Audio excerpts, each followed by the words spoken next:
I explained that the day after holidays was always slower, and I ordered less because I didn't want to waste money. She told me never to do that again. She, in fact, told me to double my normal order. Now I had been in this job for 4 years by this point, and I knew that bakery section inside and out. Also at this point, only the manager and one of the cooks had been there longer than me. Even the manager told me that things were always better when I was there. I always stayed late to cover call-ins, often came in on my day off if they needed me. I even once drove a catering delivery 90 minutes each way to satisfy a loyal customer. I told the owner that today was a special circumstance and that doubling the order would lead to a lot of food waste, and recommended that we not do it. With my regular daily orders, we usually ran out only near the end of the day, barring unforeseen circumstances, like someone coming in and doing a big pastry order without notice.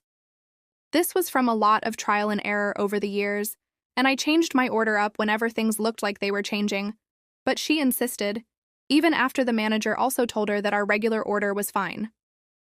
I tried again to tell, and she just told me to do it. My manager also said it by that point.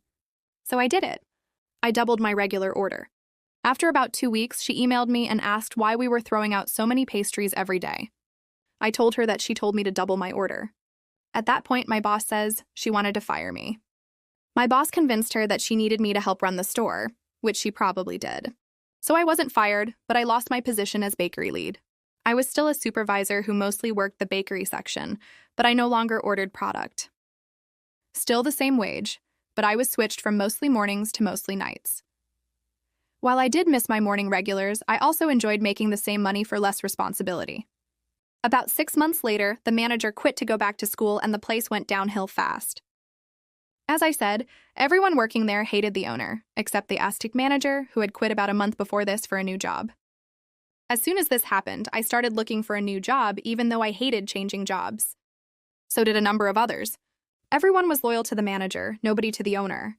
I took a supervisor job at a nearby restaurant and never looked back.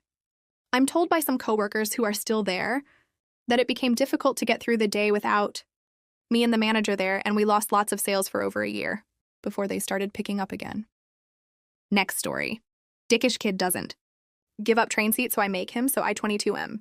Had to take the metro to go somewhere today, and it was pretty full, but I noticed there was a teenager, 16, M, taking up 5 spaces with his bag, and him laying down, and he was playing music loudly with his phone. I politely asked him to move his bag so I could sit, and he rolled his eyes, smirked, and said, "Nah, I don't think so, man." This annoyed me greatly.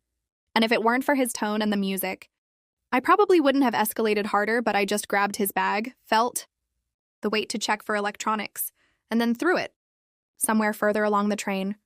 Of course, he instantly got mad and asked me WTF I was doing and that I better go get his bag. Then I just told him he could either fight me or go get his bag himself. Unfortunately, I'm 90 kilos and pretty strong, and he was some lanky teenager. I don't think he expected that, but after 5 seconds, he went to get his bag. I took the space and invited other standing people to go sit down. He came back to no space and started yelling at us. I reminded him again that the only way I would move were if he would start a fight with me. Again, he seemed to consider, but ended up storming away eventually. I get that I'm kind of a bully in this situation, but man, some people just need to learn that the world doesn't cater to them. Okay guys, next story. Bin etiquette.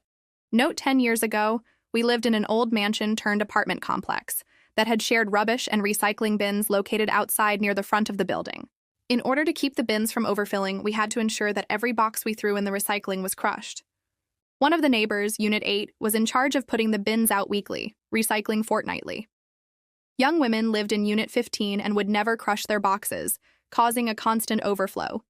And other neighbors, especially Unit 8, had to keep crushing these boxes for Unit 15 to ensure we didn't have rubbish blown all over the front of the building fit everyone's rubbish. He tried to talk to them on multiple occasions, taped notes to the bin, kindly reminding people of bin etiquette, but still no change. One day we came home to the following note, taped to the front door of the building entrance for all to see.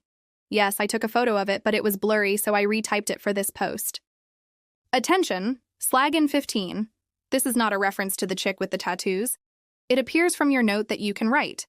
However, your bin etiquette suggests that you cannot read. I have tried to approach you politely on a previous occasion, inquiring as to whether or not you were satisfied with procedure. Surely no one is so stupid that they can't work out how to use a bin, I thought, not sure how they did it in the trailer park. But your rubbish came to my attention because the lid of the recycling bin was up at a 45-degree angle. This allows the wind, or animals, to pull the rubbish out and litter the property. We don't need to add loose garbage to your shopping trolley collection. The reason your garbage was returned and a box-crushing demonstration attempted was because it had been discarded, still in the bag with the shoe and dildo boxes intact. As the notice says, please empty bags and crush boxes in order that the bin can accommodate 2 weeks' worth of rubbish. There are 3 buildings on this block between K Avenue and D Road. None of the other tenants have had any problem observing the etiquette. In fact, many have commented that the situation with the bins has improved greatly since the notices were affixed.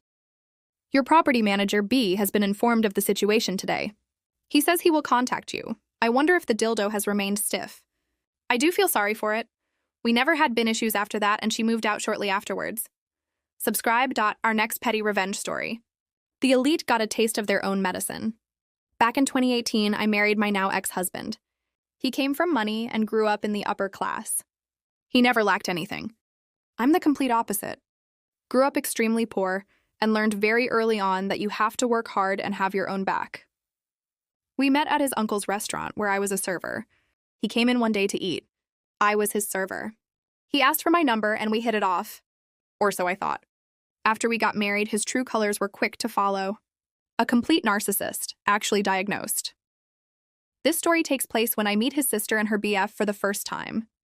We pick them up from the airport, and as he introduces us, she eagerly says, "OMG, she's totally Jordan's." Her BF agrees and my husband chuckles. I'm like, "What is Jordan's?" And my husband tells me that it means I have great style. I thank her for the compliment and think nothing of it. Throughout their visit, they start calling me Jordan's, and I accept it as a cute nickname. Like, great, they like me. That was until one night we decided to all get drunk. We popped open some wine, and as we drank more and more, they started commenting on how shitty and cheap my wine was. I kind of shook it off as they decided to play stupid drinking games. Truth or Dare was one of them. My husband's sister dared him to tell me what Jordan's was. They are all laughing like chickens and totally drunk. He says, "Jordan's is the name we give homeless people who have swag." I'm completely dumbfounded as they all burst out into more laughter. I was not as drunk as everyone else and just sat there trying not to cry. Fast forward to the next day, I asked my hungover husband WTF was their problem. He had completely removed that fact that he had told me. He started saying, "It's just a joke, don't take it seriously." I didn't let it go and kept pressing the matter. He finally told me, "I may have told them about your upbringing and how you are not like us." Just to prepare them. I was in complete shock. To prepare them for me? I could not believe what I was hearing. I spent the next few days to myself, making excuses, staying busy. My husband had bought an expensive bottle of tequila that we were supposed to drink the night before they left.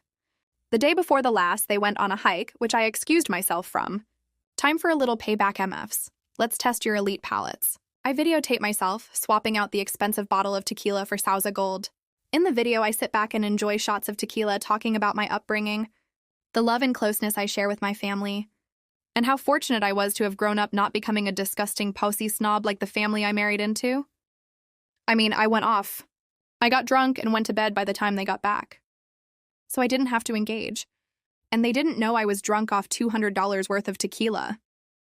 The last night I watched these idiots sip the tequila like wine and comment on how distinguished and delicate it was. They mentioned you could taste the quality. I'm sitting there enjoying every word that came out of their mouths. I then get up, connect my phone to the TV, and say, "I put something together for you guys to say thank you for your visit." I hit play and watch as they started to understand what just happened and what they were drinking. Satisfied, I start gathering shot glasses off the table while the echo of total silence hit the walls. They said nothing to me. I went to bed only to have my husband wake me up in outrage, telling me his sister was crying because I humiliated them. I just say, "Yeah, sucks, doesn't it?" They left the next day and never spoke to me again. Even when we visited their parents, they all live in Europe, she refused to come see us. Safe to say, I'm happily divorced. Hey y'all, I'm new to this. Support me by following and subscribing. Thanks.